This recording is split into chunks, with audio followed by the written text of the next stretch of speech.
So one of my absolute favorite games and series is Elder Scrolls, but my particular favorite is Morrowind. And I really wanted to talk about the world of Morrowind. That was kind of one of the, I guess, starting points for when I wanted to do this podcast. And I was thinking about people to bring on to talk about Morrowind. And I thought, maybe I should grab my friend Aramithius here. He knows so much about Morrowind. So let me introduce to you Aramithius. How you doing today, Aramithius? Not too badly, thank you. It's a little chilly, but apart from that, it's all good. I like the chili over the encroaching heat death that I have living right beside a river. Yeah. And hopefully the bugs will go away. Yes, hopefully. Hopefully. Yeah. So, Aramithius, give me a little bit of a background on your interests in the Elder Scrolls, and kind of give me like the elevator pitch and deep history at the same time of your relationship with it. Okay, so you're pulling me in two different directions here. I am. Okay. Right. Well, I started off with the Elder Scrolls with Morrowind. It was in 2002. For whatever reason, one of my friends, well, not for whatever reason, he had dyspraxia, but one of my classmates was allowed a laptop in lessons to type because his handwriting was atrocious and slow. And if he ever got bored, it was a powerful enough laptop by 2002 standards that you could just whip it out and play games. And he was smart enough in the uptake that he got bored regularly in his lessons. So I'd be sitting there regularly, and just kind of seeing these flashes of Vardenfell over my shoulder as I'm going through philosophy class, and just kind of like, what? But hang on, is that a bug? Is that what's going on? Okay, so we've got someone wearing a dress, wielding a katana, killing some sort of green thing that has mandibles. Okay, that's way more interesting than a lecture. In any case, yes, yeah, and depending on the lesson, the teacher would join in as well. If we'd kind of gone through the material content, he'd just kind of sit down and comment on the games because there was nothing else to do. The syllabus was that basic that he could just kind of run through it in half an hour, and just otherwise he'd just spend the rest of the time commenting on how the guy played Half-Life. So. Yeah. Throw that barrel over there. All right. Now see if you can pick that up with your gravity gun. Yeah. By the way, philosophy. Socrates. Let's go back to that. Yeah. Well, yeah, but yeah, that his other big thing was Arnold Schwarzenegger, which somehow made its way into most lessons. But philosophy. It's like highbrow philosophy people. Look at them. Yeah, as I was going to say, a Baptist minister teaching philosophy and waxing lyrical about Arnold Schwarzenegger. That was my kind of sixth form experience, and the context for my introduction to Morrowind. And I'm here for it. So I kind of got that introduction to it, and then just tried to wrestle with it to get my machine to work with it, and had a limited measure of success. Played it through pretty much every playthrough apart from my current one. In all of the years since I've been playing it, pretty much has been a Telvanni Nightblade. I tend to always play the same character for whatever reason. It's just Morrowind is home. I go home to be who I am. Yeah, you have crafted your skill over the years, and by God, why change that? Because exactly. Increasingly more difficult. Yeah, but and I just kind of dipped in and out of the game throughout that time, but got into the lore around kind of 2008, 2007, 2008ish. It was kind of I saw the Bethesda forums. I was posting stuff on there about how do I get this mod to work, sort of questions, and then it's like, ooh, there's lore as well, and then just caught up with, oh, there's that. Oh, wow, these guys are bringing in Hinduism. They're bringing in. They're bringing in all sorts of ancient religious stuff. They're referencing all the books. I mean, yeah, because I'd seen the books and kind of worked through them, but I don't tend to read books in game. I'll tend to go to somewhere like typically the Imperial Library to just read the stuff in my own time. But just after that point, I got involved with the Bethesda forums as far as I could. I mean, I'm in the UK, so by I finished school and started posting, and by the time I woke up again, everyone else had the discussion. It was over, and I just couldn't contribute anything else. But yeah, you're kind of the Night's Watch. Yeah. Let me fill in the blank spaces as much as I can. Yeah, pretty much, which was infuriating because there was some magnificent stuff going around the forums at the kind of the times that I was kind of most active around, kind of 2010, 2012. There was some beautiful stuff in the official forums that I could just read and marvel, basically, and just. After that point, and well, when I had a machine that would run Skyrim, and by run I mean it would boot, pretty much. My experience with Elder Scrolls games is that I will mod them to hell and back, and they will probably come out at about 12 frames per second on whatever machine I've got to run. So yeah, I got back into Skyrim, and just carried on playing, carried on what involvement I could with the lore community, and then kind of found podcasts during a particularly bad spell at work in 2014, and just blazed my way through all of the lore podcasts I could find there, and then just thought, well, hang on. I want something more. I want something more than this. I'm desperate to know more about the weirder stuff, and so after I'd finished the Selectives Lorecast, which we are because I've joined them now, but they're still going. But once I'd got through their earlier episodes, which were happening at about that time at work, I just thought, okay, so all of the other stuff that I could find, which was, I think at that point, the Elder Lore podcast, and that was it. Mm-hmm. And is all the basic stuff. So I started thinking, well, could I start producing some stuff that was the more advanced things? And then the Lore Seekers podcast and the Elder Scrolls podcast scene just went boom around 2017, 2018. And I kind of joined in thinking, yes, I'm going to be the one for the next step up. It's kind of, if you've mastered the basics of what an Argonian is, what a Khajiit is, and then want to know, but hang on, what's all this chim stuff I keep on hearing about, and how do dragon breaks work? I just thought I would unpack all that. The PhD program of lore. Yeah, well, ish, and kind of a bit of archaeology too, because you've heard me talking about the years that I've kind of been in touch with the fandom, because I've seen it kind of evolve over all that time, and people will know about all these ideas, and so they'll say, oh, I've heard this because someone said it works this way, and so I'm thinking, yeah, does it really work like that? That's not what I picked up when I read XYZ. And so it's kind of, okay, so where do these ideas all come from? Let's go back to the text. Let's go and dig up how everything's evolved. That was kind of my idea for Written in Uncertainty, which is kind of fueled my involvement with the community as such. If you ever want to learn more about a subject, teach it to someone else, because you got to make sure you know your stuff first. You do. You definitely do, because you don't want to. A lot of when I do research segments on this podcast, it's like I have to double check and make sure I can't just sit around and have a glass of beer and talk about this or that. Like, you gotta make sure that everything is referenced, and that when you're saying something, you can back it up. Because you feel the need to be the source of truth, and you don't want to look like or seem like that you are just pulling stuff out of your butt, essentially. True, but then again, what is truth? Here we go. All right, we're going to talk about Arnold Schwarzenegger next. Is that what? Maybe we can talk about Vivek and blunt weapons. That's where I was going to go with that. The interesting thing, I think you were talking about getting Skyrim and playing it on like the lowest settings and stuff. That's where I started. I started with Oblivion and picked that up right when it released.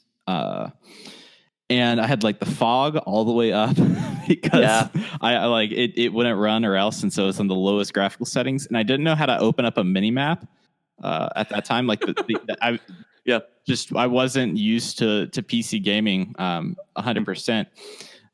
So that world seemed like somewhere between Silent Hills and medieval fantasy all at the same time. Because everywhere I go, like going to, for example, the Imperial City, I mean, that in itself was, oh, what's this thing in the fog? Oh, it's a city. Oh, it's not just grass everywhere. But then I went back to my local store and picked up Morrowind, and that ran way better than the current setup that I have, and ended up beating and playing a lot more of that before I went back to Oblivion. So kind of almost a reverse, like, oh, I'm playing this, it can't run the greatest, let me go back and play the older one to see if I like it. But played a lot of that throughout my years. I wasn't as much into the lore. I was more into it's like, okay, that was like my first, I guess, foray into RPGs. And so it was like, how can I make a character that can do this particular thing? Like when you find the scroll in the ground that lets you fly across the map, and it's like the experimental. So it's like, okay, how can I make a character that can kind of do that all the time?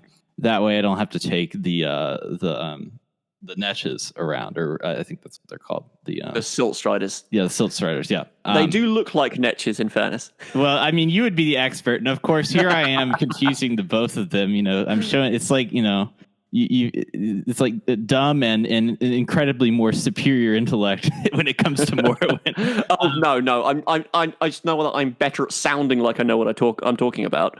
Yeah, well, I think that's the key for anyone who's smart, is sound like they know what they're talking about. So let me start you with a very deep question that I'm sure is going to get the people involved. So if Morrowind monsters like the Netch and the Silt Strider are Pokemon, who was your starter Pokemon?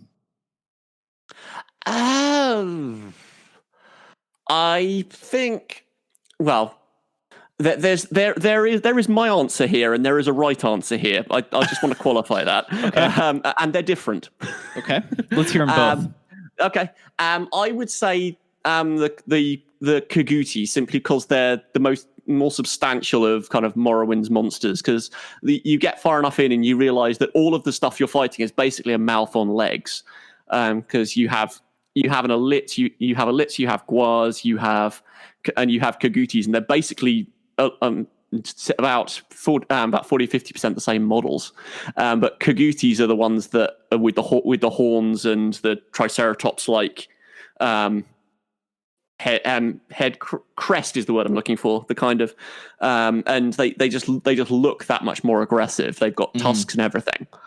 So yeah, if I was going to have something to start a fight with, then it would be one of those.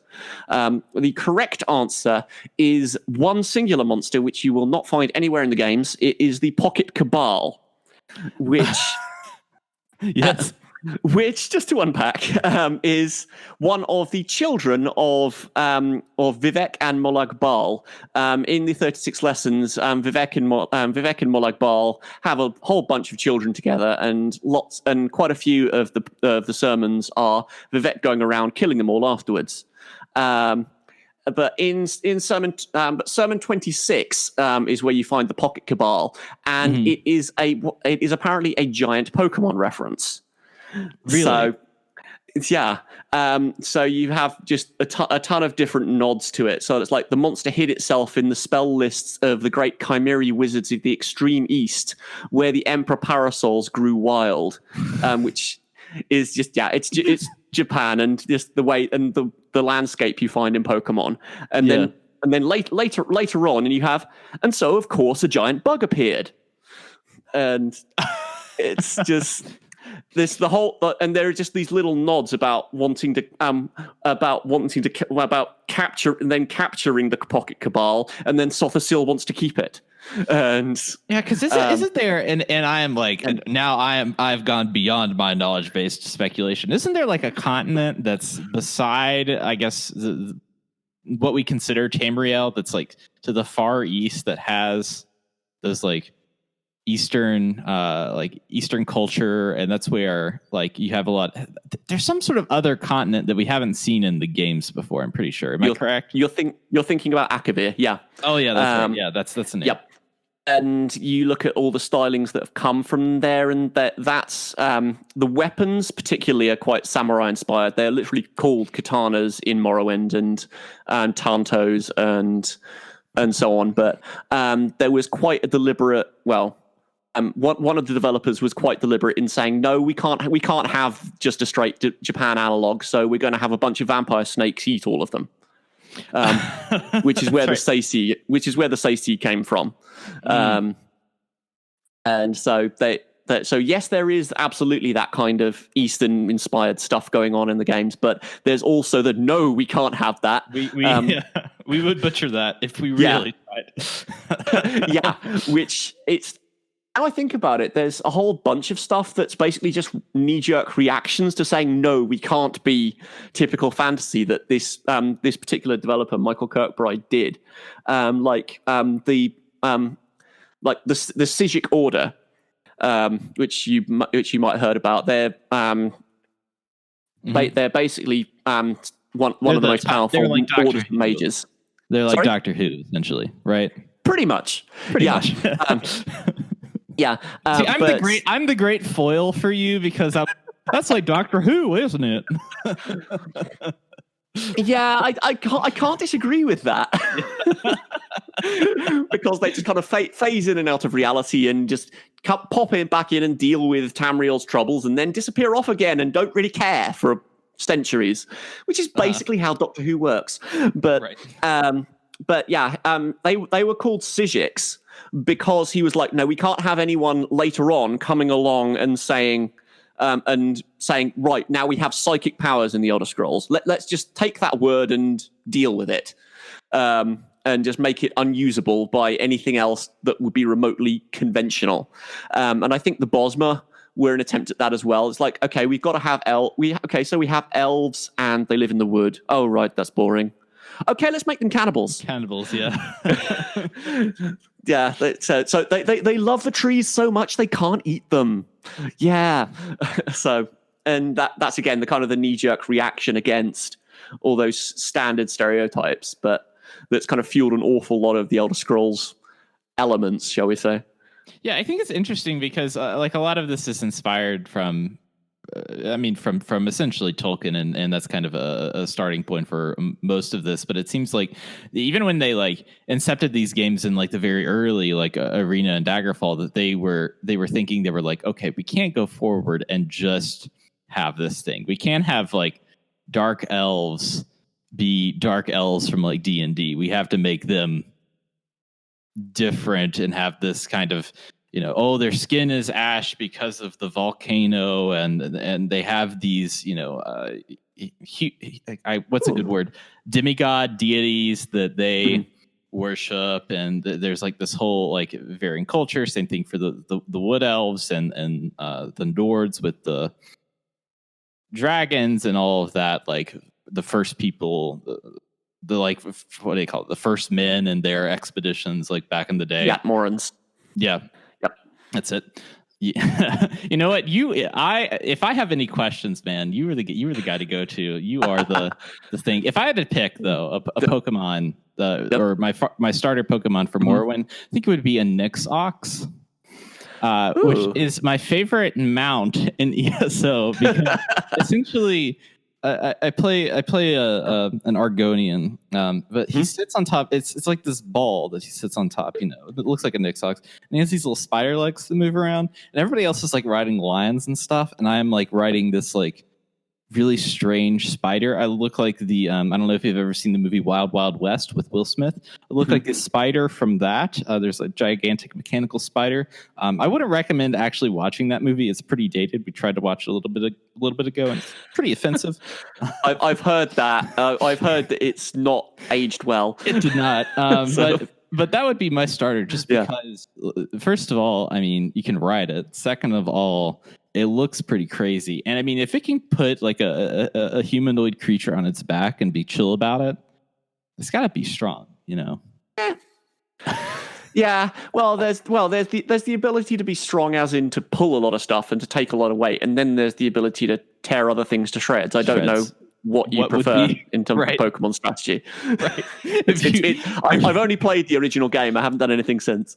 So I am increasingly unsure of what Pokemon is, but I would imagine that maybe that would be good for a merchant and maybe not somebody who is like, battling Daedra or something of the like. Yeah. So Morrowind obviously has this like crazy setting that really stands out. So why do you think it stands out from more traditional Western RPGs like Dragon Age or The Witcher or Basically, I think the main reason for that is because it has a ton of kind of non-Western ideas at the what has become the core of it. It's difficult to kind of track the evolution of it because everything's quite so muddled up. Because you say that the Dark Elves are different from Morrowind. I don't think they were from when the Elder Scrolls was started. They were kind of thinly veiled drow in Daggerfall, right down to being promiscuous and this, that, and the other, and matriarchal and so on.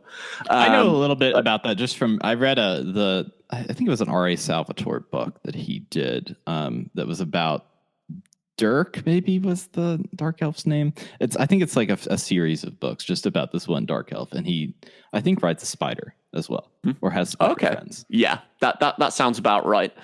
But yeah, it's kind of got but Morrowind's kind of taken those ideas, and it was the first main game just after they did a whole load of changes to the lore, and kind of benefited the most from that, if you like. The kind of the basis for modern lore is the Pocket Guide to the Empire, and Morrowind was the first.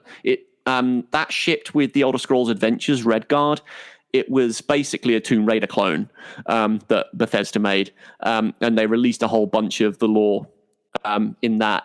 And Morrowind was the first main game to come after that, so it kind of they kind of felt the need to, as far as I understand it, to make something fairly different. But it was also partway through the development of the game, so they were planning to make the Elder Scrolls 3 in Somerset originally, and then they just said no, it's got to be something different. And apparently the pitch was that it needs to be Dark Crystal meets Star Wars was kind of the elevator pitch for it. I can see Dark Crystal, yeah. I don't know if I could see 100% Star Wars, but I could definitely see Dark Crystal. I mean, maybe in the towns or like Tatooine, like you walk in a bar and you get the whole cantina scene. Yeah, no, you get kind of like the Tatooine aesthetic from Ald'ruun, particularly. I feel like, and then you go to Sadrith Mora and look at the Telvanni, and then look at the Skeksis from Dark Crystal, the villains, and the aesthetics are so similar. It's just, I think that's part of the reason why it stands out is that it hides its origins so well. Yeah, because it smashes a whole bunch together. Now that you've said Dark Crystal, that's like I'm thinking, oh yeah, of course. Like I've never thought about how that film, because as a kid, I mean, obviously, like if you watch that film as a kid, it's like an amazing like transportation film that takes you to this like other world. And I'm still mad at Netflix for canceling the Immunity series as well. Oh, you're kidding! I hadn't heard that. Yes, I'm sad now. Yeah, but it also takes a whole bunch of other ideas that from real world sources as well that aren't typically taken, because you have, I'm trying to think kind of the way that faith and religion and gods typically function in RPGs is they kind of take the Greco-Roman model almost. There's a god of storms, there's a god of warriors, there's a god of wisdom, and they all squabble all the time. Occasionally do things with mortals. It's quite a Greco-Roman basis to it. But Morrowind takes a different approach to it. That you look at quite a few of the inspirations, and there's for some of the cosmology that came out with that game, it draws from Gnostic Christianity and the kind of the Gnostic views of the world, as well as elements of Hinduism and various other things. So it's a grab bag of archetypes that aren't really used in other places. Is why I think it's quite so different. And the landscape is a kind of a huge part of that, because you don't usually play games that are a blasted wasteland. I mean, Dune as a alternative world setting. I won't say fantasy because it's not, but Dune as a sci-fi setting is not your typical sci-fi setting at all. And Morrowind is kind of the same, because it's just a wasteland and totally distinct from Tolkien's setting. I mean, you could perhaps make an argument that Mordor is similar to Morrowind, but it's not entirely, because it's kind of blasted, dark and dingy and all the rest of it, but it's not the main focus of the narrative in the way that Morrowind's landscape is. That's what I thought when I speaking of Dune, when I read Dune, I was like, this is kind of unlike anything that I have ever read as far as like world building and what they're talking about. And so it was funny to read Dune and then see people like, I didn't really get into Game of Thrones until later, like the books themselves, and people going on and on about them, and then reading Game of Thrones, and I was like, oh, this is just Dune with less funny words. The writing style is very similar. It's like, oh, here's this house hates this house, here's some members from their house. Are they worried about their placement within the greater world? Yes, they are. Yeah, but then you look at Dune and you realize, oh, it's just Lawrence of Arabia with the serial numbers filed off. Yep, there's that too. Oh yeah, there is nothing new under the sun. No, and I think that's good, and I think that riffing on that kind of stuff, like, you know, taking this and moving it into a modern setting, and even last week we were talking about superheroes and how like that is a riff on Greek mythology and Roman mythology, Nordic, so on and so forth, and how that is good, but there are some benefits and I guess some not very good things that could come from that, just in terms of culture degrading. But to kind of pull away from that, one of the things that I'm really into in games is pathing. And to go from a lot of the open world RPGs that came out at that time, there was fast travel was a thing. And so you would go and you would select, okay, I'm going to this place, and it would automatically kind of take you there. And that's become kind of the norm for a lot of different open world games, unless you're specifically changing the variables. Like you can do that in Skyrim, for example. But if you mod it so that you can't, or use the survival mode so that you can only travel to certain places, then that would that would change it, of course. But natively, fast travel is still a thing. So do you think that Morrowind benefits from a lack of immediate fast travel? Yes, because it forces you to experience the world. It forces you to go through it in a way that you don't have to otherwise. I mean, to take Skyrim as an example, you do have to travel everywhere once. And it depending on the game, you can sometimes fast travel straight to a place, sometimes not. But it also forces you to kind of get to know the place. Like if I go back in, it's like, okay, I'm in Seyda-Neen, I can walk to Balmorra with my eyes closed, sort of thing. Because you can get used to knowing the game and the roots of the game, because you have to travel them so much. It gives it that kind of lived-in feel that much more. And I think also what fast travel that there is also another way of enhancing the world, because there is fast travel in Morrowind. It's just you have to pay for it, and it's limited because you have the Mages Guild guides that will send you to places, and you have the Salt Striders that will take you to various places. But it's integrated into the world.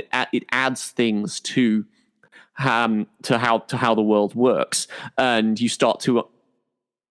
I don't know whether you necessarily start to understand why the world's shaped like it is. That's what I was about to say, but I'm not sure that's quite true, because you don't get to see kind of natural flows of commerce, so to speak, through those networks, but it gives you a sense that there could be those things, and because you have to basically use what the average Joe would probably use rather than just bamf and you're there.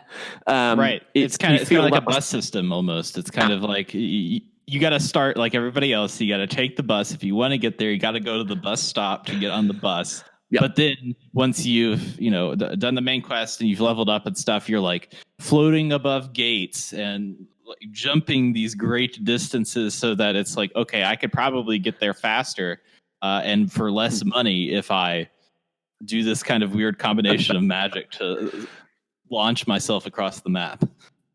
Yeah, and that forces a particular kind of innovation. It's not one that I've tried personally, but yeah, I can absolutely see that.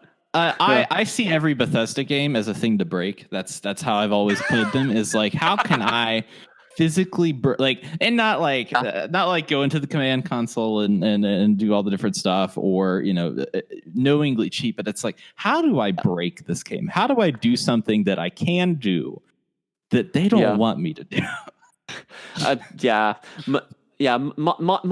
My usual one with that is the fortify intelligence loop with Morrowind, but yeah, there was one I was looking at for I got in Skyrim on the Switch, and I was getting tired. I was like, I really don't want to level my smithing up to level 100 for this amount of time.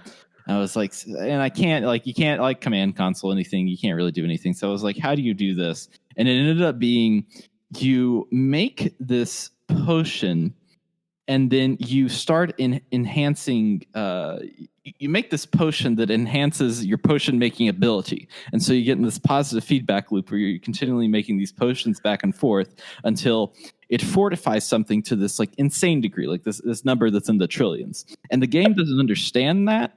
And then when you go to enchant something, it just throws everything off. And then you can make essentially a ring that automatically allows you to make these crazy potions that give you a bunch of experience, these crazy armors that like do all this different stuff. And it blew my mind, like the amount of stuff you could actually break within the game that I had not done before. Like I was like, how do you go to this level? It's like, normally it's me just like trying to jump at a certain angle so I can, go up a mountain, which is kind of the gist of a lot of my experience with Bethesda games. Yep, that's definitely a Bethesda trope. The mountains to try and funnel you a particular direction. Yeah, and that's the case in Morrowind too, because you have the mountain, the volcano. What's the name of the volcano? Because I've forgotten, and you probably know. The Red Mountain. Red Mountain. That's it. It's funny because I am like pretty into it and have read even the. I really like the books, like the ones about there was like a floating island that was like up in the, I don't know if did you get a chance to read those? The novels I haven't yet, but no, you're thinking the Infernal City and Lord of Souls.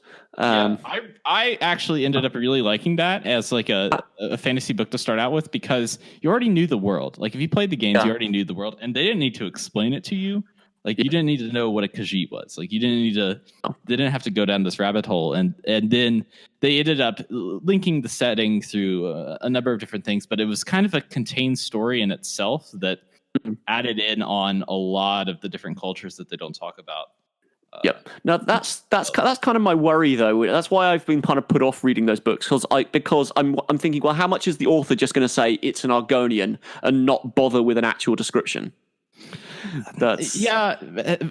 Until they get there's certain points that I don't want to spoil anybody, because I really like, if you're thinking about picking up a fantasy book, they're actually like just as books pretty good. But some of the different things that they talk about with Argonian politics I think are very interesting, because with the I think it's called the Zaxleal. It's like the political force, I think, in Argonia after the Dark Elves all leave, and they're kind of like this. The Anzaleal is the party, but Saxaleal is what they take on as their name. You are not an Argonian, you're a Saxaleal. Right. Yeah, but anyway, and then their whole like, let's drink a bunch of sap. Like when the Oblivion Gates open, let's drink a bunch of sap and let's go kick some butt as these like Captain America style Argonians. Yes. Yeah. But to kind of, I guess, get back in the fast travel, love. I love the system that they have. And you talked about kind of paths, and it's like, okay, you can do like the road from Balmora to Nissus with your eyes closed or something like that. Yeah. And it's funny to do it. Okay, I'm going to do like go to the city once, and the time because there's a lot of quests that you have to kind of go back and forth between cities. And eventually you're on your third or fourth time, and it's like, okay, there's a path that leads that way. Let me go down that one. And then you realize that connects to another path. And that's actually a faster way in between a city that's maybe in a different area. And so then you start doing this mental mapping, which is a thing that we all do, even with things in our household, things in our neighborhood. Like you don't need to think about it. Like I could ask you to draw a map of your own neighborhood, and you would be able to do it from your perspective of how you think about things. And it's one of the few games that allows that it's like, okay, I know how to do that. I'm trying to think of other a lot of Metroidvanias, like Dark Souls is another type of thing where it's like, okay, I now know the paths to take. I can get from one area to the other without having to do all of these roundabout ways of taking all these elevators. It's like I know the one shortcut to do it, and I think Morrowind is an even greater example of that, where I mean, eventually you just you know the map. You know the map probably if you've played through the game and like spent the amount of hours that you would in a regular Elder Scrolls game. By the end of it, you're 100% familiar with the location. Yeah. No, because you have to be in it so much. And the lack of waypoints also helps you with that. Well, I say helps, but it's just okay. Go here. It's just southeast of here. Okay, and then you realize that that's totally the wrong direction, or because they'll say, "Oh yeah, you travel down this road until you see a pile of rocks, then you turn right, and it's the fourth cave on your left." And it's not at all. It's funny because like I mean back then the graphics were not as detailed as they were today, so you kind of had to know like this pile of rocks, or I've reached the tree and now I have to like, there's not a lot of, other than the signs, I guess there's not a lot of real waypoints and systems within it. And it's interesting to go and play the because they remade it for Elder Scrolls Online, and it's interesting to go and play that, and it's like, oh okay, yeah, I know exactly where everything is. I can go from here to there. I kind of get the gist of everything, but everything is a little bit different. It's not it's definitely changed from the original. Yeah, and the scale is silly as well, because like I can get from Vivek City to Seydanin in about 3 minutes. Yeah, which is just that it's. Well, I mean, it depends. I don't tend to jump around the map. I mean, your experience may be different. So. Yeah, I'm. Let me tell you something. I'm like I'm trying to think. Good. I'm like a levitating. Well, I guess in the sense of the game, I'm a levitating demigod. I'm a demigod no matter what. But or at least I believe that I am. No matter what. But I'm always. I generally play a mage in some regards. I'm trying to think. Normally, I'm just working with like small arms, like just like swords and stuff, just because the combat is not exactly the most in depth as far as like mechanically RPG sense. It makes it there, but I like experimenting more with the magic system, where it's like, okay, you can create your own custom spells. Which is something I sorely miss in Skyrim. You could do it in Oblivion, but the amount of I guess the variation of spells that you could do, or you could just like summon stuff. Like you could just like, okay, let me just summon this crazy creature, and let me summon like 3 of them at the same time. Let me make sure to fortify my acrobatics up to this amount, and then I'm going to leap over this mountain. Like you become this Fable-esque character if you do that. And you're not exactly like powerful in combat, but you're just like, in general, a very like tricky son of a bitch, Yeah. Oh yeah, absolutely.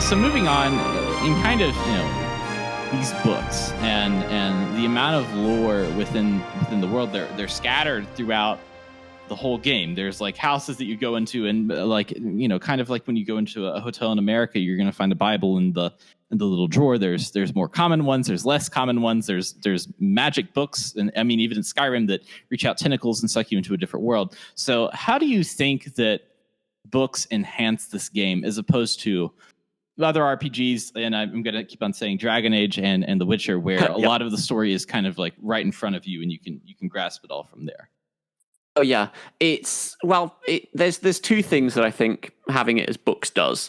In the first sense of having books rather than just having the story, or just being presented with yes, and the world was created as some sort of prologue as you log into the game and it loads.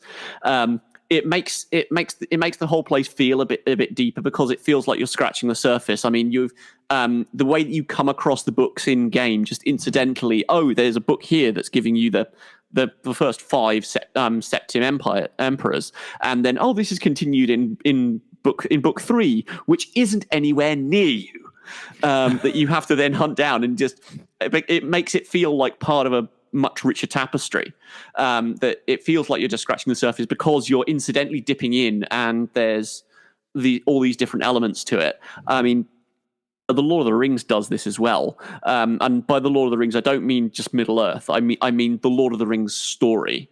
There's odd little nods, like Aragorn talks about the cat being as quiet as the cats of Queen Burethiel or something, and when Frodo is confronted with Shelob, he shouts out Ea Ayarendil Elenion Ankalima, if I can actually get my pronunciation remotely right, which I didn't. You did it way better than I could, let me tell you something. For someone who actually studied Quenya, I'm disappointed in myself. I got very bored in a job, but that presentation and that the translation of that, which is something like Hail Arendil, brightest of all lights, which we then get given somewhere in the book, and you don't get any other explanation in The Lord of the Rings, but it obviously means something.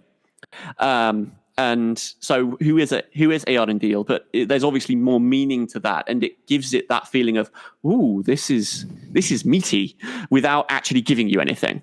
And I think having the books present that way in the game helps with that sort of a feeling. It makes the whole place feel a bit more lived. And the second thing is that most books have a named author.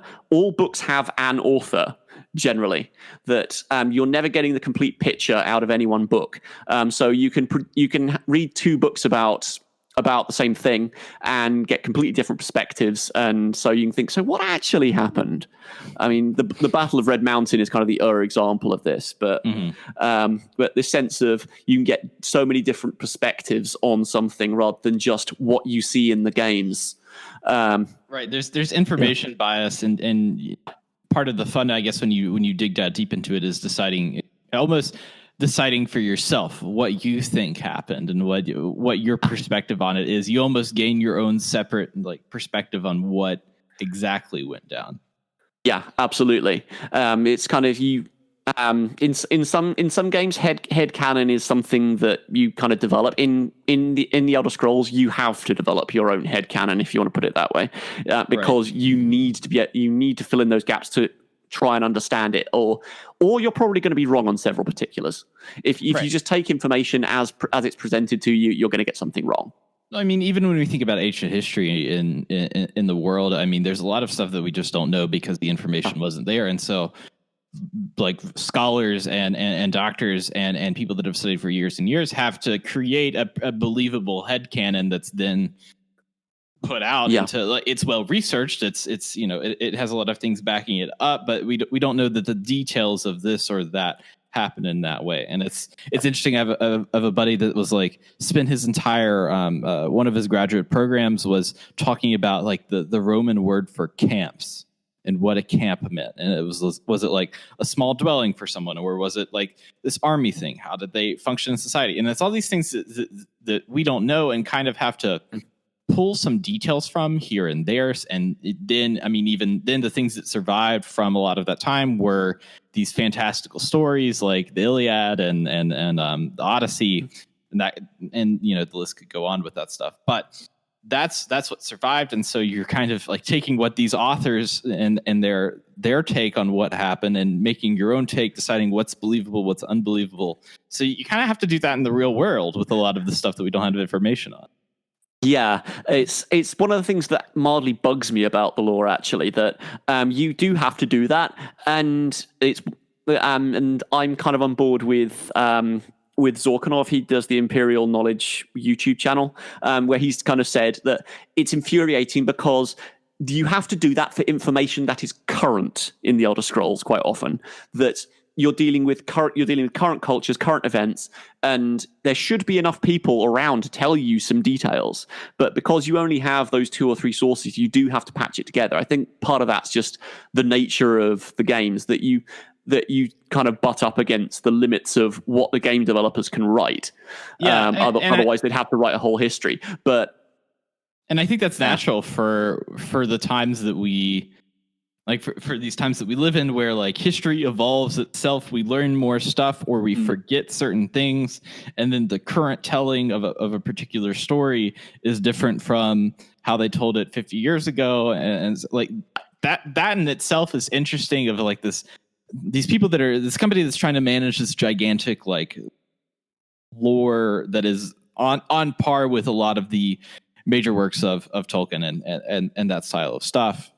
To do all of that and to bring different people in, there's not been the same person that's controlling every single detail. Like I know that Star Wars, when they got bought up by Disney, there was like a dude that's like, my job is to make sure that everything lines up together. And I think it's almost more believable in a sense. And I know it's probably frustrating, but to have it change up almost in every single iteration because time has passed. The only problem I see is when you go back in time for a certain amount. So like the stuff in Elder Scrolls Online, which is the most recent iteration of it all, I'm pretty sure stuff has changed, and it's like stuff almost has evolved from there. And they're probably riffing off of stuff that they had said in Skyrim. Skyrim is riffing off of Oblivion. But it's interesting to see. I guess that would be the annoying part, is like to have that entry go kind of progress forward, but also be historically behind at the same time. Yeah, it depends. With ESO, they tie up an awful lot of loose ends. They go back and reference a whole bunch of stuff from the earlier games. Like there's the plot line of ESO Somerset that talks about the Crystal Tower and that being present in all dimensions at once. That's one line of text that was in Arena. That they've built it off, and a whole bunch of the dungeons like Fanglair, Selene's Web, and Labyrinthian and all that. That was in the Elder Scrolls Arena. That all of those places were already there. So you've got that basis, and they are, and you can see where they're at the same time trying to an extent revise what's gone before, and also kind of put more meat on the bones of what was there before. It's I don't know. I always tend to kind of drift towards the meta perspective of the development, but I just think it's really fascinating from kind of looking at how they've built it out and what they're changing and so on. And it's funny to see like I think a very easy like simple translation. It can turn into something rather funny. So like for example, the Khajiit which are the cat people that live in Tamriel. They have always talked about how a Khajiit could be anywhere from like an actual lion to like what we perceive as a lion. It could be a very large humanoid, like a giant cat person. It could be a regular sized cat person. It could also just be a cat. Like, and to see that like executed on that scale where it's like you're talking to cats, you're talking to lions, you're talking to giant cat people, like that translation of it, and then seeing it like we hadn't seen that before in the games until so to see it in that game, it's like this is kind of crazy. This is kind of wild stuff here. Yeah, which I don't know. there's part of me that almost veers the other way. That that you've got all this crazy stuff that gets talked about, and you kind of see around the edges, and then you see it in the full light of day when you see it in the games, and it's kind of it's just it can be quite, it can at points it can be quite underwhelming if they kind of redevelop it to be something else. I mean, the best example of that is Cyrodiil, because it was in the pocket guide to the Empire. It was like a jungle, wasn't it? Yeah. It was the line is that most is endless jungle, and that got repeated in Morrowind. And then you got Oblivion, which is set, I think, about 7-8 years after Morrowind. I can't remember the dates precisely. Close, yeah. And then it's just temperate forest, and you're just kind of like, where?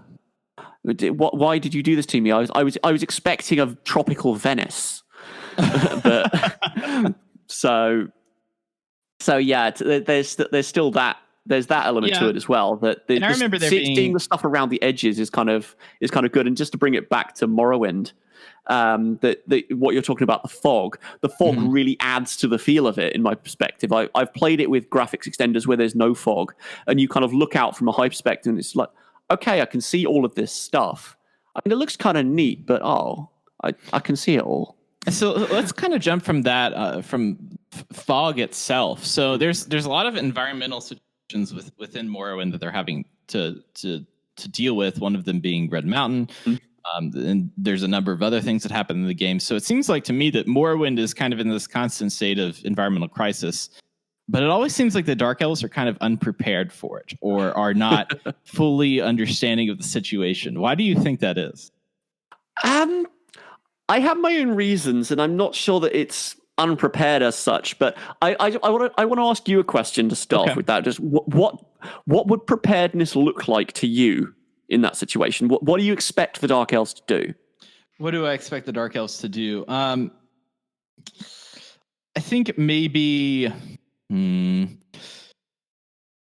look holistically at problems rather than looking for temporary solutions. I think that it's like the volcano has always been a case. Like, you'd figured that they would be the most expert people of like, okay, maybe we should, do something to contain this problem, to contain, okay, we know that this bad dude is going to come out in these 1,000 years and he's going to cause this havoc. So why don't we put some safeguards within that itself? Or, a better example is Vivek stops a giant meteor from falling into the ground, and then he stops it, but doesn't think about, okay, if I'm gone, or if something happens to the magic that actually stopped this, then it's going to crash into the ground, which it does in the series. Yes. So that's kind of why don't they think about things more holistically? What stops them from that? To me, it seems like that it's a matter of tradition and religion. Like, it is like everything is so obfuscated in this. There's a number of different religions within the game itself, and a number of different houses and politics that build off of each other. It's almost like they get kind of lost in the weeds. So, and I'm curious what your perspective is. Yeah, I think what you're seeing as a bug, I'm seeing as a feature. That if I can put it that way. It's not. I don't think the Dunmer are unprepared necessarily. I mean, for Red Mountain, possibly, because as far as I can remember, there's the Red Year in the 5th year of the 4th era, and there was the eruption after the Battle of Red Mountain in the year 700 of the 1st era, which. That's I can't. That means a whole lot to me. I'm now on the page. I'm trying to work out the times in my head, but I'm with it. Yeah, to give you an idea, the first era ended in the year 2920. Okay. The second era ended in about the year 800 and something, and the third era ended in about the year 400 or so, at the point of the Oblivion Crisis, 450 or thereabouts. And I like in the games that when they decide to end the era, it's always when something big happens, and they're like, all right, you know what, that's big enough. Why don't we just end this era? And they're all like, it's all political decisions as to what sets it. But just on those dates, from what we know of when Red Mountain erupted, it's been thousands of years since it's happened.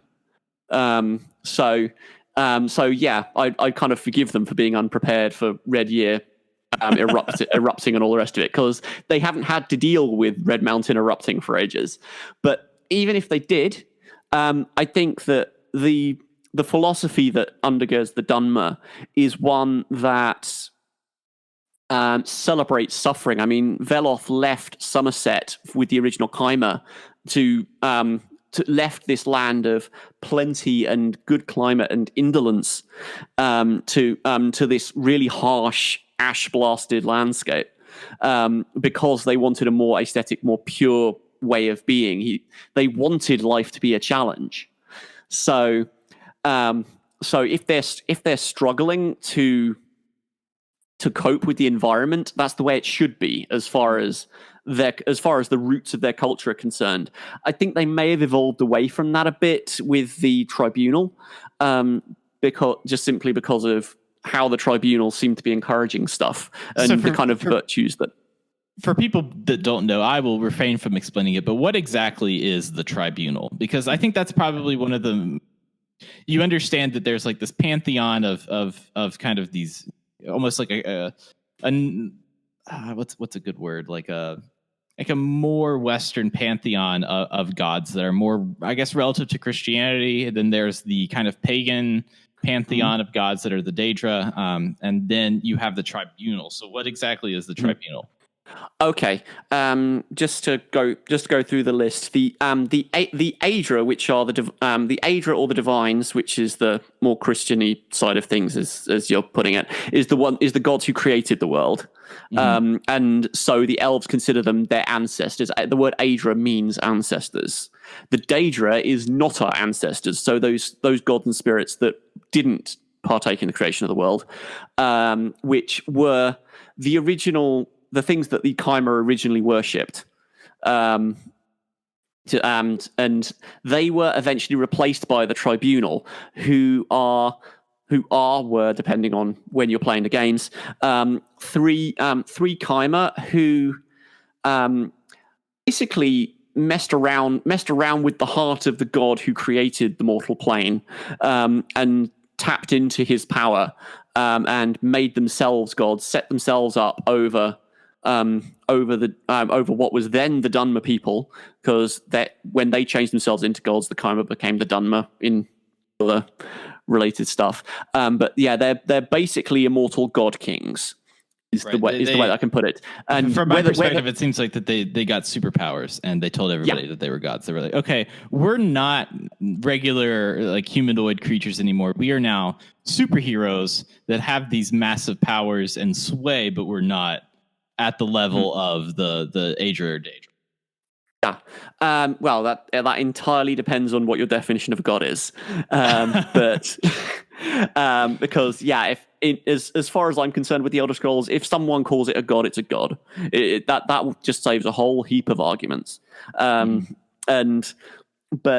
yes, the Tribunal are far from the kind of the pictures of kind of omniscience and everything else that we in our Judeo-Christian mindset, if I can put it that way, expect gods to be like.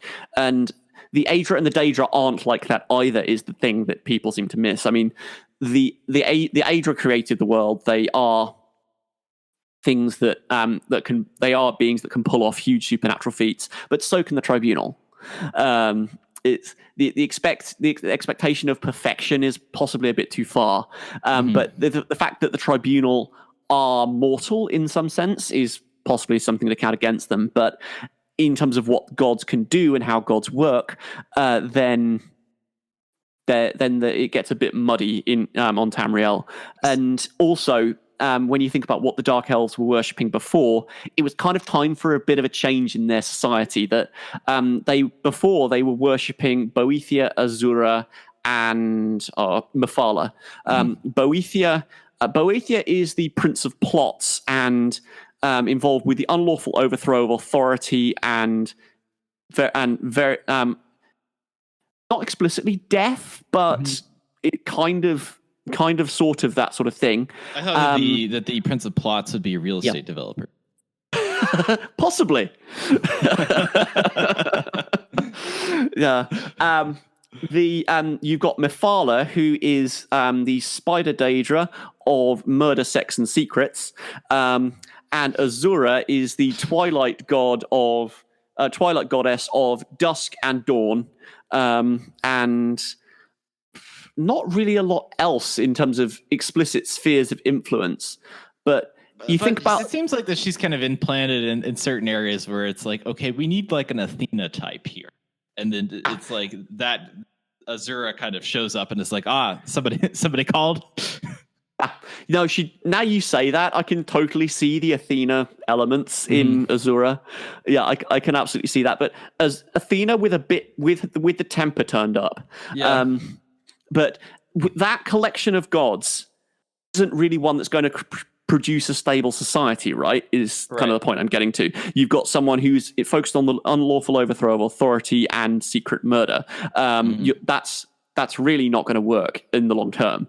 It's brilliant for an insurgent movement that's desperately trying to get out and overthrow the current government, which is what the Kai'Ma were trying to do in Somerset before they moved to Morrowind.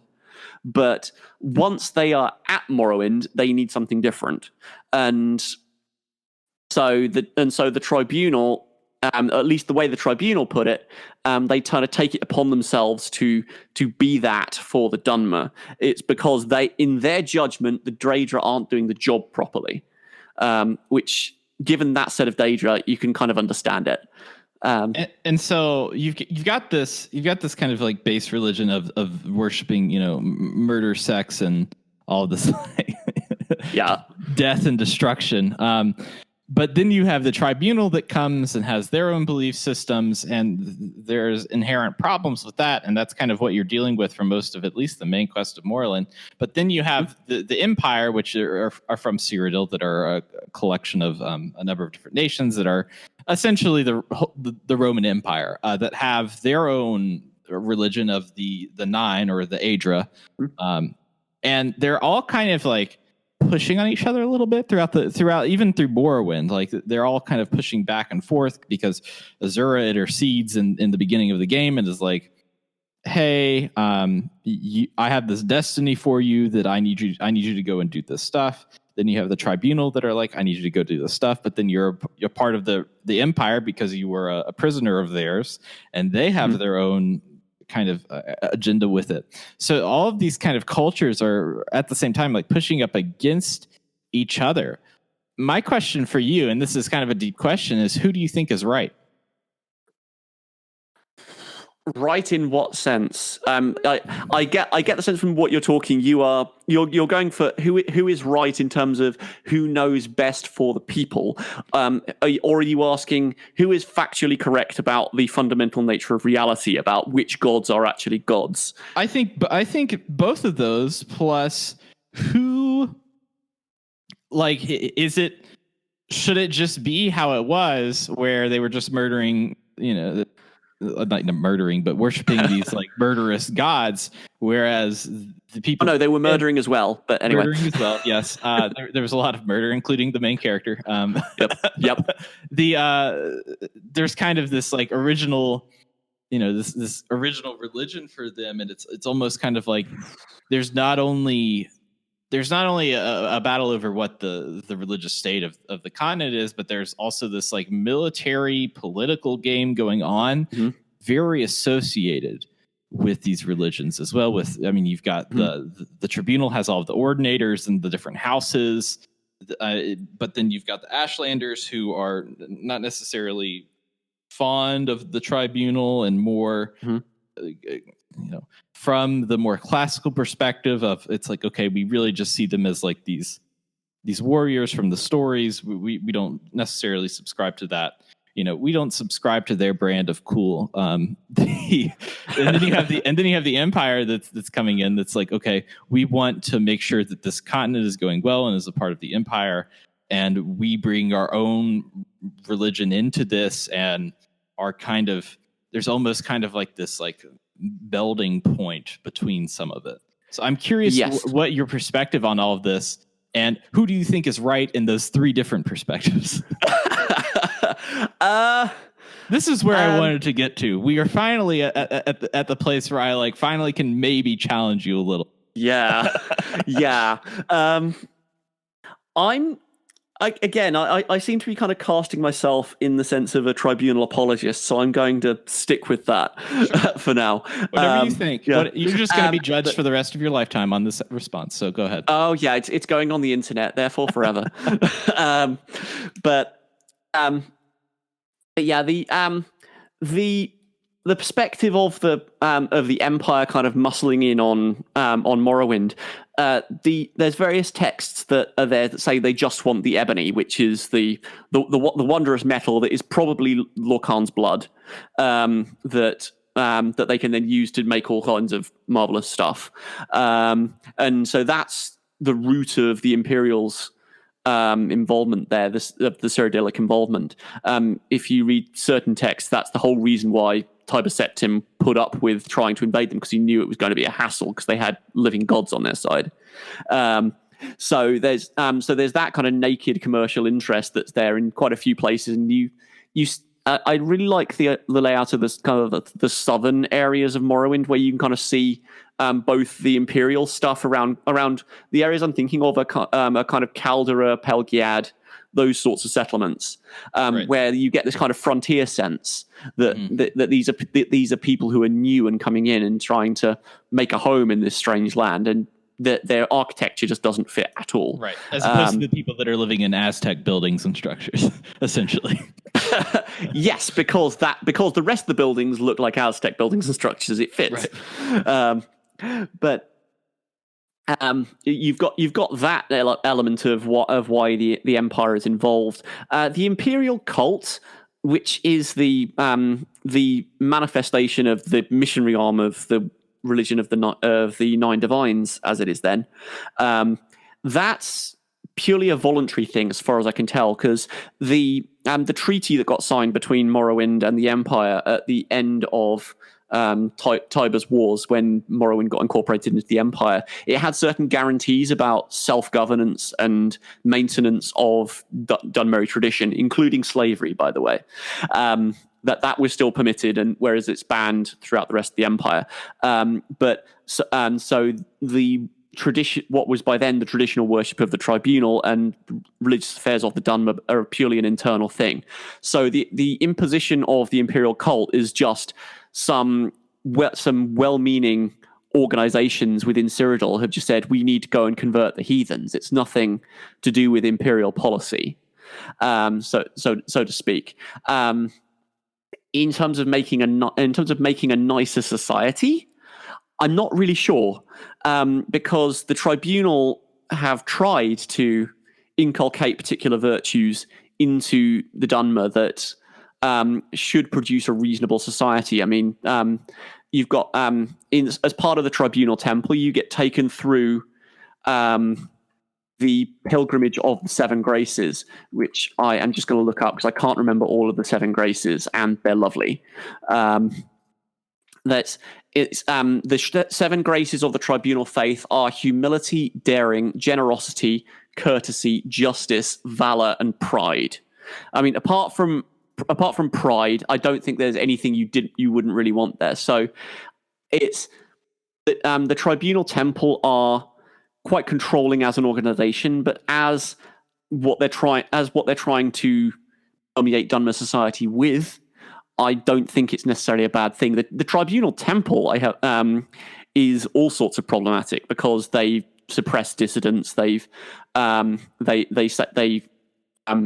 take people away and murder them if they try and say that they're trying to overthrow them and so on.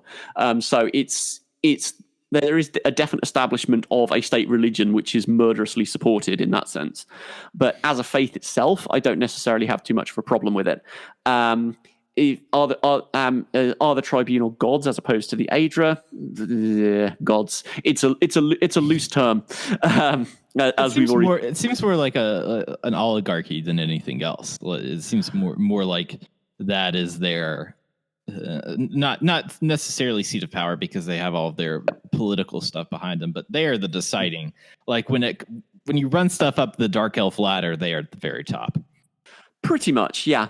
Although there is Morrowind society is a little vague in that sense. I think you possibly get a bit of a skewed picture from the game because the Elder Scrolls 3 takes place on Vardenfell, which is which has been a temple preserve for years. It's been governed purely by the temple, with very, very limited settlement allowed. At the time when you play the Elder Scrolls 3, they're only fairly recently kind of opening it up to being an imperial provincial district, which is why you have those frontier towns. They've literally sprung up in the past few decades. So that's the kind of the picture that you have of the landscape of the game.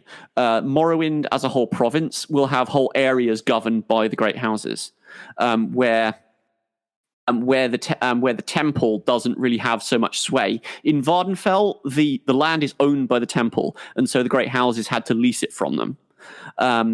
In mainland Morrowind, I could be wrong here, but my impression is that the houses own the land, so I imagine the power dynamic would be a little different. And the houses basically function like semi-autonomous states. They have all their own. They have all their own guilds, their own traders, their own mages, and their own networks, everything else. So I imagine the politics would be a bit different. Game of Thrones kind of situation with the kind of the different cities and houses. Yeah, the different houses. Right. Yeah, absolutely. And so there's that difference to kind of to think through. I'm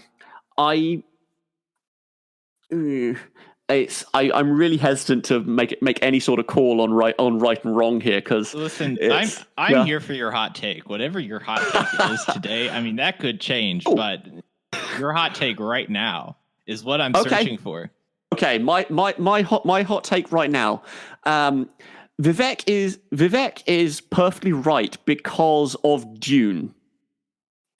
This will take some unpacking here. Okay. How far through the Dune books have you read? Have you gone beyond the first novel? I started Messiah, but I needed. By the time I had gone into Messiah, I had decided that I probably needed to reread Dune. So it was like several years after Dune. So I'm familiar with the thought, and then there's essentially the main character of the series becomes all powerful. Kind of spoilers for Dune. Becomes all powerful, but that comes with certain consequences that change how I would guess say the world of Dune, but really it's like the universe. Of Dune reacts. So okay. In which case, this is going a bit beyond what you've read so far, but his son, Paul Atreides' son, Leto II. As he's called, at the end of the book's Children of Dune, for which, spoilers, I warn you, this next 5 minutes or so of talk at least is probably going to be spoilerific. Dune. Everyone excited. Yeah. Chalamet is going to be real disappointed. Oh no, the story of the main novel is totally, and presumably the film is totally untouched. So, yes. but his son at the end of it basically becomes part sandworm, and in doing so ensures that he will live for thousands of years, and because he is the son of the emperor and the new emperor, he imposes a 1,000 years long theocracy that then stagnates the galactic empire. He controls all of the flow of spice, so all space travel is kaput unless the emperor says so. And as we all know, he who controls the spice controls the universe. Absolutely. Yeah. And so he imposes this millennia-long theocracy in which culture stagnates and so on, but he also engineers the point where he dies. And as he dies, humanity essentially goes crazy, gets scattered throughout the stars, and is more or less one of the other points about the whole series is how oppressive precognition and seeing the future is. So humanity kind of scatters among the stars and has ways of being immune to the effect of precognition, so they can do whatever they want. Translate that into Morrowind. The Tribunal become gods. They became gods in the year 700 of the First Era. Think back to what I said earlier. That's thousands of years of theocracy, which stagnates culture, which oppresses stuff, and then the Tribunal are all destroyed by a means of their own choosing. As you said, that huge great rock hanging over Vivec City and so on. It's an enforced cataclysm on the Dunmer people after the Tribunal will die, which will then scatter them to Tamriel. And don't know. There is a line in the book, in the 36 lessons, which I'm going to look up because I'm not going to mistranslate it. It begins something like later, and by which I mean much later. My reign will be seen as an act of the highest love, which is a return from the astral destiny and the marriages between. That's basically Vivec saying, later on, my reign will be seen as something perfect, as something that was worthwhile, and that what I've done, I did for my people. There's a line in God Emperor of Dune where you've basically got this guy's thought journals. You've got Leto II's thought journals saying that I will be the predator of humanity, but what I'm doing will be horribly misunderstood. I can't help but see parallels in how Vivec is written to that. And what Leto did in the Dune books is to ensure the survival of humanity, to make sure that they are capable enough to survive whatever cataclysms get thrown at them after he's gone. So, because there are so many Dune parallels in Morrowind, I can't help but think of Vivec's intentions with the Red Year and everything else in the same light. So that's what I think. That's why I think that the Tribunal is the way it was. It was intended to be oppressive, to foment rebellion, and to generate this feeling of discontent, which once the Tribunal is gone, will explode out and create enough that the Dunmer people will survive. I guess my follow-up question to that is, and even separate from, I guess, who is right in doing that? Do you think that creates the survival of the Tribunal religion? Because it seems like there's a lot of parallels to not only Dune, but I mean, Dune parallels Lawrence of Arabia, parallels a lot of Islam, a lot of Christianity, and for the most part, it's after these like massive precognitive, I guess not necessarily, essentially deities or prophets die, then it becomes this widespread religion where it then leaves the motherland in which it was formed and kind of like spread across the earth. And so do you think from that perspective, do you think that the Tribunal survive, or do you think that the Daedra, like who do you think wins at the end of the day as far as the battle of all these religions? Because it seems like that that Azura wanted them dead. Clearly, she didn't want them anymore. But did that really serve her purpose of making more followers for her in the long run? And I mean, this is kind of continuing past Skyrim because we're literally dealing with Fallout. Joke from the eruption of the volcano, from all of the different crazy, because then there's like this whole like racism thing of these people creating these communities in places that they haven't historically have been. So there's still a lot of fallout from that. But do you think that later on that will be the Tribunal will still be a religion that's followed pretty heavily? No, and we know this from the Elder Scrolls V. What happened was that there was a faction of priests within the Tribunal Temple that were challenging aspects of the Tribunal's faith and their divinity, and they basically, after the Lyrock hit Vivec City and destroyed it, they basically took over the temple hierarchy because they were dispersed enough that they could. the one of the things that Vivek says when you speak to him about what comes next, when his own once Dagothr is defeated, he'll say, "Oh, the tribunal will diminish. We will return to the worship of the Daedra." And so on, which is pretty much what happened. The Dunmer go back to worshipping Azura, Mephala, and Boethia as the reclamations, and the tribunal assume a role as saints within the pantheon. So, do the tribunal survive? No, they don't. But there are elements of that survivability and what the tribunal taught the Dunmer, if they can be said to have taught them anything, that then survive in the ongoing Dunmer faith that returns to its roots as well. Right. So in Skyrim, that's from my understanding, that's the case. I'm curious about, because now they have this, like, they don't have a controlling, like they have like government forces and the ideology and tradition and history.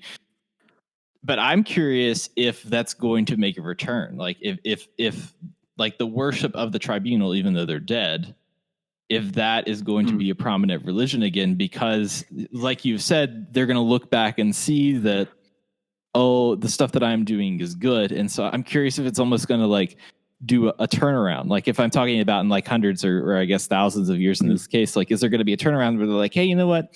Maybe we were right about that. And maybe that's a part of that's more a part of our history and our culture than the Daedra were in the first place.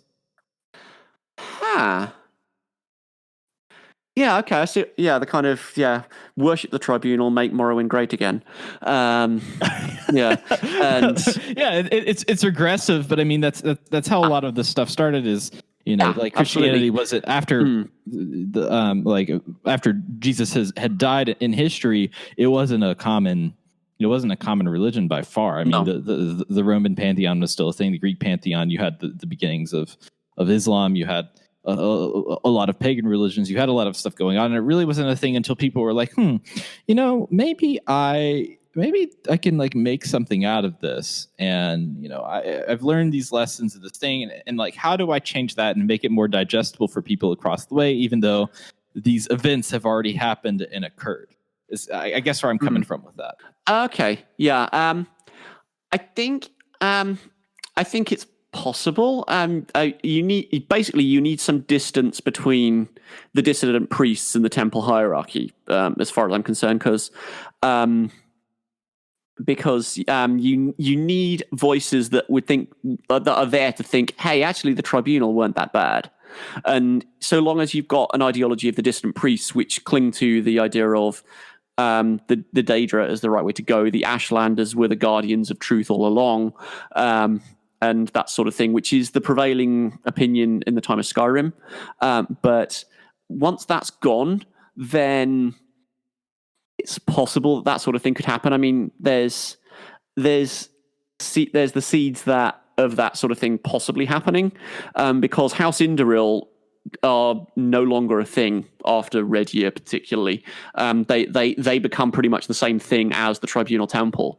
So if they want to create a political entity to do stuff with, then the remnants of House Indoril, I think, need to make it their own thing. And they can claim Almalexia as a descendant. She was of House Indoril, as was Nerevar. And I don't think... No, Sothasil definitely wasn't, and Vivek was probably a street urchin, but probably. But yeah, I'm thinking just more in like in terms of like rose tinted glasses. Like I would assume that the Dark Elves would still suffer from that, and then in several hundred years look back and go, you know what? Maybe that was pretty good. Maybe all that was pretty good. Why don't we rally behind that rather than some other thing? Because that's more Dark Elf than it is anything else, and they're very, very concerned with tradition and I could see that happening as the remnants of House Indoril making a power play with the temple, and trying to reassert their own influence and using the tribunal as a guise for that.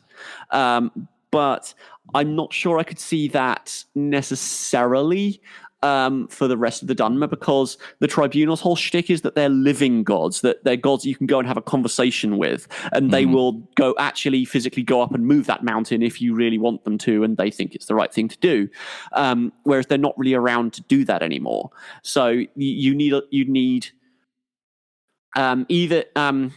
So I think you'd need a different way of presenting the Tribunal than what they historically were, if you were going to come up with that. So I think it's unlikely, but it would certainly be an interesting mix. I'm going to pull you to this. Let me tell you something. By the time 6 comes out and there's like a town crier holding up a poster of Vivek that's like, remember our one true God, you're gonna come crying to me and you're going to be like, all right, man, listen, you got this right from the get-go. Quite possibly. Yeah. Maybe Elder Scrolls like 9 or 10. Although I am going to say that's more likely to be Almalexia than Vivek, because she does have the line of bow down before your one true God before she tries to kill you. Right, of course, yes. so yeah. So you came into this thinking that you were playing with a dunce, but look at me now. We're like,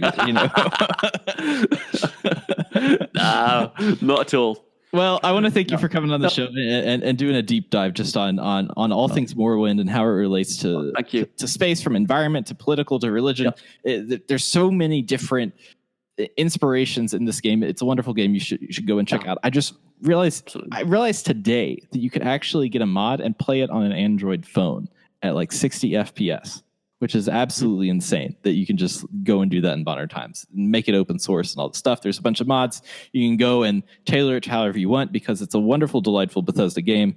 And you have this other podcast called Written in Uncertainty. Why don't you give me a little pitch on that? Tell me what you're up to. Written in Uncertainty is basically, as I kind of said at the start, it's a podcast that I began because I wanted to say, well, people are hearing about all these esoteric ideas and not knowing where they come from.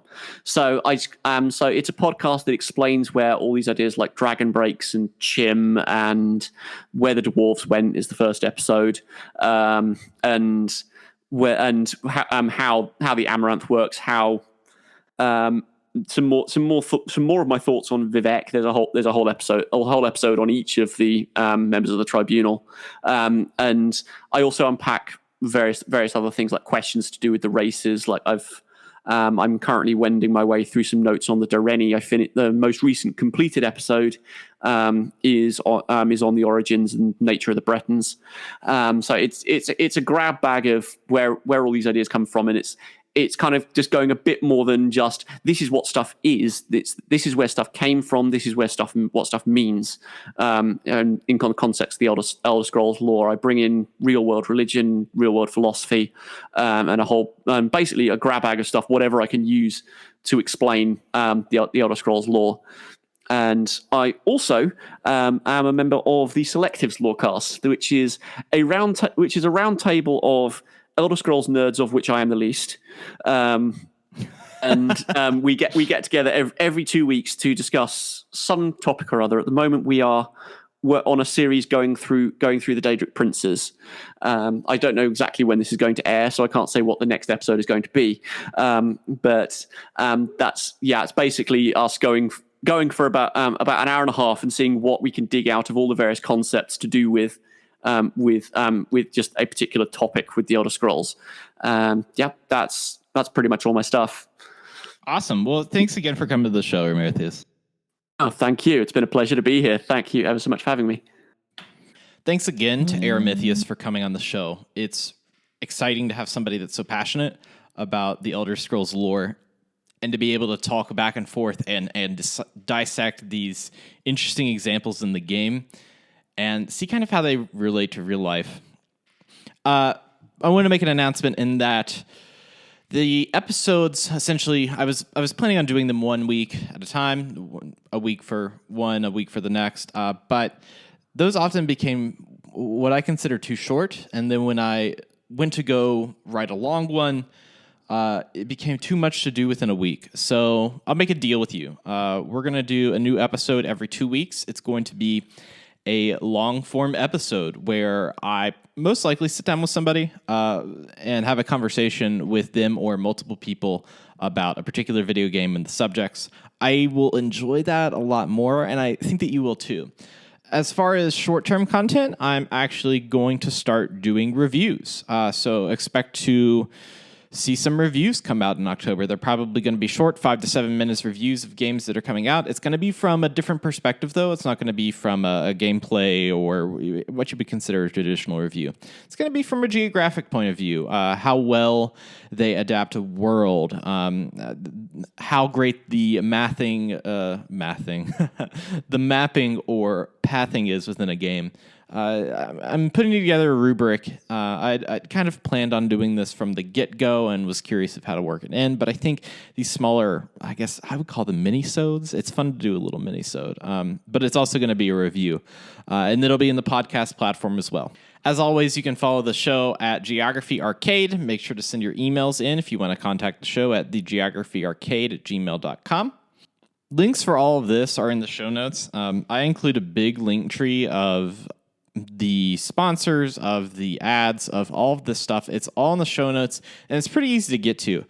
We have a Discord server. You can join that. You can join the Robots Radio Discord server, and I have another podcast I call the Fallout Hub that I do with my friends Ken and Tom that runs every Monday where we talk Fallout information. I hope that you all have a great week. Come nearer, come and look upon the heart, upon the heart. Oh, lay down your weapons. It is not too late for my mercy. Oh, come and look upon the heart.